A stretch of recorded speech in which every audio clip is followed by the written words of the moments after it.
तो गाइस आज हम लोग सोलो लेवलिंग के सीज़न 5 के एपिसोड 7 को एक्सप्लेन करने जा रहे हैं। लेकिन वीडियो को शुरू करने से पहले एक और बात, अगर तुम लोग चैनल पर पहली बार न्यू आए हो और तुम्हें वीडियो पसंद आती है तो वीडियो को लाइक, चैनल को सब्सक्राइब एंड इस वाली वीडियो को अपने दोस्तों के साथ शेयर कर देना। और इसी के साथ ही अगर तुम्हारा कोई भी डाउट होता है किसी भी एनिमे सीरीज़ को लेकर तो तुम लोग हमें इंस्टा पे डीएम कर सकते हो और लिंक तुम्हें डिस्क्रिप्शन में मिल जाएगी। तो अब वीडियो को शुरू करते हैं। तो प्रीवियस एपिसोड की आखिर में हम लोगों ने देखा था कि जिन्वू ने अपना केस सॉल्व कर दिया था। तो अब आगे अगले एपिसोड की शुरुआत में हम लोग देखते हैं कि मिस्टर वू जिन्वू को एक कार्ड देते हैं और बोलते हैं तुम जो भी कुछ डिसाइड करो, मेरे को तुम पे भरोसा है, लेकिन मैंने तुम्हें यहाँ पर इस चीज के लिए नहीं बुलाया। और फिर जिन्वू उस कार्ड को पकड़ता है और मिस्टर वू को बोलता है ये चीज है क्या। तो मिस्टर वो जवाब देता है मेरे को लगता है कि ये जाना तुम्हारा जरूरी है। और अब वो जिन्वू को बताता है कि जो मिस्टर गो की सिचुएशन है वो काफी ज्यादा क्रिटिकल है, और जिसका मतलब यही होता है कि जो मिस्टर गो है वो किसी भी वक्त टपक सकते हैं। और इसके बाद सीन चेंज होता है और हम लोग हॉस्पिटल का सीन देखते हैं जहाँ पर मिस्टर गो अपने बेड में पड़े हुए होते हैं और उनकी हालत काफी ज्यादा खराब होती है। और उससे पहले हम लोग देखते हैं जिनो को, जो कि जिनो वो कह रहा होता है अब समय आ चुका है मेरा तुम्हारी बहन जिना को प्रपोज करने का। जो सुनकर जिन्वू चौंक जाता है और वो तो अपने मन में सोच रहा होगा कि अरे भाई तू ये क्या बात कर रहा है। और अब जिन्वू को एक रिंग दिखाता है और बोलता है आज मैं जिना को प्रपोज करने वाला हूँ और तुम्हें क्या लगता है क्या ये रिंग तुम्हारी बहन को पसंद आएगी। तो जिन्वू थोड़ा मुंह बना के बोलता है यार इन सब चीजों में मैं अच्छा नहीं हूँ। और फिर जिन्वू को बोलता है कोई बात नहीं, सही बता तो मैं भी नहीं जानता कि जो जिन्ना है वो उसे क्या चीज पसंद आएगी, और इसीलिए मैंने एडवांस में काफी सारे गिफ्ट प्रिपेयर कर रखे हैं। और यहाँ पर जिनो प्यार में इतना पागल हो चुका है कि वो जिन्ना के लिए हॉस्पिटल बनाने तक की बात करता है, जो सुनकर ना जिन्वू भी चौंक जाता है और यहाँ पर ना अपने जिनो को सिग्मा बनने की जरूरत है। और फिर जिन्वू उसे समझाते हुए कहता है देख भाई तेरे को उसके लिए इतना सब करने की जरूरत नहीं है, खुद पे भरोसा रख और उसे बोल डाल। जो सुनकर जिनो काफी ज्यादा इमोशनल हो जाता है और जिन्वू को उसकी मर्जी के बिना ही हक कर लेता है। और उसके बाद सीन शिफ्ट होता है और हम लोग देखते हैं जिन्वू के घर को, जहाँ पर वो अपने घर आ चुका है और हम लोग उसके बेटे को देखते हैं, जिसका मतलब यही है कि जल्दी सोलो लेवलिंग रैग्नारॉक शुरू होने वाला है। और जिस इंसान के साथ ये बच्चा हुआ है वो और कोई नहीं चाहे इन होती है, जो कि जिन्वू को पूछती है तुम ड्रिंक करने क्यों गए जब तुम ड्रंक हो ही नहीं। और जिन्होंने मेरे को बोला कि उसे तुमसे कुछ इंपॉर्टेंट बात करनी है और इसीलिए मैं उससे कुछ समय के लिए मिली थी, और क्या उसने फाइनली अपना मन बना चुका है। और फिर जिन्वू से जवाब देता है वो तो हमें बाद में पता चल जाएगा, लेकिन सो इस टाइम पे जगा हुआ है। और फिर चैन बताती है बिकॉज वो दिन में काफी बार सो गया था। और दूसरी तरफ हम लोग देखते हैं बिलियन और इग्रिस को, जो कि एक दूसरे से झगड़ा कर रहे होते हैं, बहस कर रहे होते हैं सो को लेकर। एक बोलता है कि मैं सो को ये सिखाऊंगा तो दूसरा बोलता है कि नहीं मैं सो को ये सिखाना चाहता हूँ। जो देखकर जिन्वू भी लैग साला इनका क्या तमाशा है। और फिर चायन जिन्वू को बोलती है कैसा रहेगा कल तुम घर जल्दी आ जाओ जब तक हमारा बेटा फिर चलना भी सीख जाएगा। इसके बाद हम लोग अगले दिन का पुलिस स्टेशन का सीन देखते हैं, जहाँ पर जिन्वू मिस्टर वो के पास आया हुआ होता है बिकॉज उन्होंने उसे बुलाया है। और यहाँ पर ना जो मिस्टर वो होता है वो जिन्वू से कल के केस के बारे में बात करता है कि जो वो लड़की के मिसिंग फादर थे वो गायब है और क्या वो उनके बारे में जानता है। इवन जो मिसिंग फादर के घर के आसपास जो सीसीटीवी कैमरा थे वो भी बंद हो रखे हैं। और गाइज अगर तुमने इससे पहले वाला एपिसोड देखा होगा सोलो लेवलिंग का तो तुम लोग अच्छे से जानते हो कि ये काम संग जिन्वू का ही है।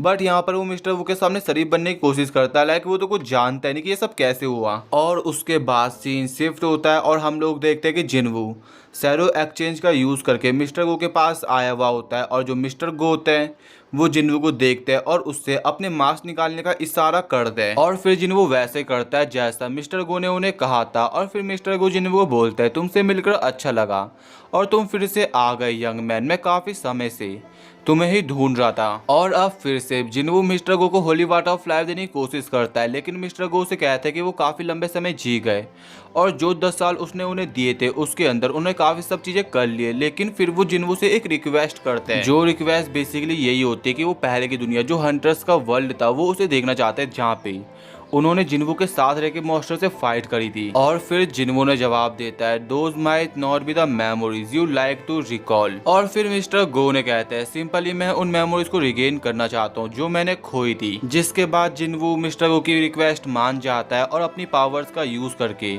मिस्टर गो का हाथ पकड़ता है, जिसके बाद मिस्टर गो को अपनी सारी खोई हुई मेमोरीज याद आ जाती है, कैसे वो हंटर्स की दुनिया में थे कैसे उनकी शुरुआत हुई कैसे, उनका एंड हुआ, सारी चीजें। जो चीज जानने के बाद ना मिस्टर गो काफी खुश थे और उनका रिएक्शन तुम लोग खुद देख सकते हो। और आखिर में हम लोग देखते हैं कि इसी के साथ ही मिस्टर गो की एक हैप्पी एंडिंग हो जाती है और अब वो हमारे बीच नहीं रहे। और उसके बाद सीन चेंज होता है और हम लोग देखते हैं जिन्वू को, जो कि अपने घर जा रहा होता है, लेकिन तभी उसे चाहे इनका कॉल आता है और वो उसे डरते हुए कहती है हमारा सुओ आसमान में उड़ रहा है। जो सुनकर ना अपना जिन्वू चौंक जाता है और फिर उसे जिन्हो की बात याद आती है जब वो रंग था और उसने उसे बताया था कि जब जिन्हो पैदा हुआ था तभी से वो अपनी वाइफ के साथ भागने लग गया था। और फिर जिन्वू चाहे को बोलता है कि मैं जल्दी घर आता हूँ और उसे बताता हूँ स्टेप वाइज स्टेप कि वो कैसे उड़ पाएगा। और इस मूवमेंट पर हम लोग देखते हैं कि एक तरफ बिलियन और इग्रिस एक दूसरे फाइट कर रहे होते हैं, दूसरी तरफ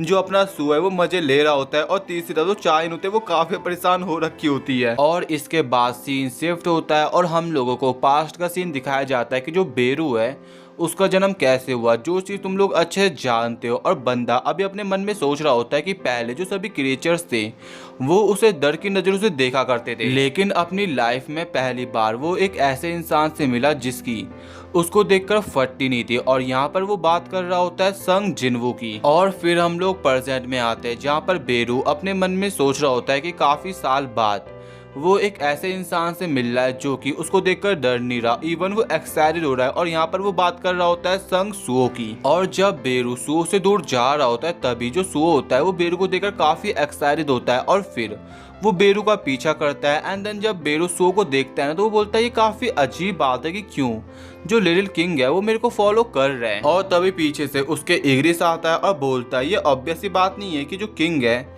लिटिल किंग है वो तुम्हें पसंद करता है, जो चीज अभी भी बेरू नहीं समझ पाता। और फिर इग्रिस उसे बताता है you are an ant that is bigger than a human and can walk fly even talk what a child wouldn't find you fascinating. जो सुनकर अपना बेरू थोड़ा नर्वस हो जाता है। और इसके बाद सीन शिफ्ट होता है और हम लोग देखते हैं कि जो बेरू है वो चले जाता है वर्ल्ड ऑफ रेस्ट में, जहाँ पर जब कोई उसे ग्रीट करता है ना तो फिर वो उसे अपने प्लेन चेंज करने की बात करता है। और यहाँ पर हम लोग सबसे सामने संग जिन्वू का स्टैचू देखते हैं, बट यहाँ पर जो प्लान चेंज करने की बात करते हैं वो हमें सही से नहीं बताया गया कि क्या प्लान चेंज कर रहा है। बट जो प्लान है वो हमें एपिसोड की आखिर में पता चल जाएगा कि वो क्या करने की फिराद में। और उसके बाद सीन शिफ्ट होता है और हम लोग देखते हैं जिन्वू के घर को, जिसके पास से एक गाड़ी गुजर रही होती है। और जो गाड़ी है वो कोई आम लोगों की गाड़ी नहीं है, वो चोरों की गाड़ी होती है जो कि जिन्वू के घर चोरी करने आए हुए होते हैं। लेकिन जैसे वो अपने कदम जमीन पे रखते हैं ना तभी उनके पीछे बेरू आ जाता है जो कि सभी को पेल के रख देता है। और जो बंदा आवाज करने की कोशिश कर रहा था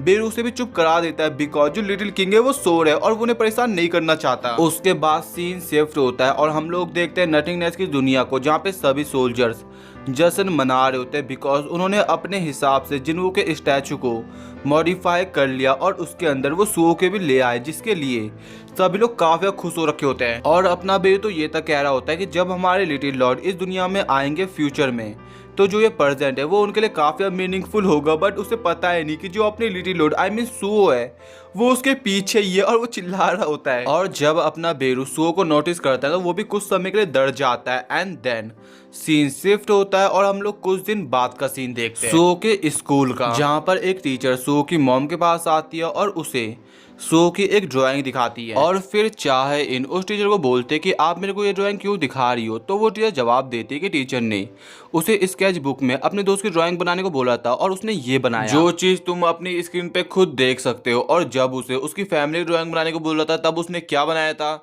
उसे भी तुम खुद देख सकते हो। और अब जो सुओ की मैम होती है वो सुओ की मॉम को बताती है कि पहले उन्हें ऐसा लग रहा था कि जो सुओ है वो किसी डिजीज से सफर कर रहा है, लेकिन जब उन्होंने देखा कि जो सुओ है वो कितना खुश रहता है तब उनकी जो ये थ्योरी है वो यहाँ पे काम नहीं करी और उन्हें ऐसा लगता है कि सुओ के पास एक अनयूजुअल टैलेंट है। और बाद में जब सुओ के कारनामे जिन्वू को पता चलता है और जब वो सुओ की ड्राइंग देखता है ना तो जो जिन्वू था वो सुओ की ड्राइंग की तारीफ करने लग जाता है। और इसके बाद इनके बीच सुओ को लेकर ही डिस्कशन चलती है, जिसके रिजल्ट में अब जिन्वू डिसाइड करता है कि वो सुओ की पावर्स को सरप्रेस कर देगा जब तक वो इतना इनफ ना हो जाए कि वो अपनी पावर्स को खुद कंट्रोल कर पाए। लेकिन सुओ की पावर्स को सरप्रेस करने से पहले बंदा समन करता है बेरू को और उसे सुओ की ड्राइंग दिखाता है। और ये ड्राइंग देखने के बाद अपना बेरू काफी ज्यादा इमोशनल हो जाता है और बोलता है क्या मेरे को लिटिल किंग को गुड बाय कहना पड़ेगा। और इसके बाद हम लोग फाइनली वो मोमेंट देखते हैं जब जिनवू सो की जो मेमोरीज होती है, जो उसकी पावर्स होती है, उसे सरप्राइज कर देता है। इसके बाद हम लोग कई सालों बाद का सीन देखते हैं जहाँ पर सुओ सो के उठता है और वो अब स्कूल जा रहा होता है और इस पॉइंट पे बंदा काफ़ी बड़ा हो चुका है, जिसके साथ हमें पता चलता है कि जो सोलो लेवलिंग रैग्नारॉक की सीरीज़ है वो जल्दी शुरू होने वाली है। और अब जो सोलो लेवलिंग एपिलॉग होने वाला है, इसके अंदर हम लोग देखेंगे सुओ की स्टोरी को कि बंदा कैसे अपना लेवल अप करने वाला है। और गाइज, अगर तुम्हें आज का ये वाला एपिसोड पसंद आया हो तो तुम्हें पता है तुम्हें क्या करना है। तो अब मिलता है नेक्स्ट वीडियो में। तो अभी के लिए टाटा बाय बाय सायोनारा।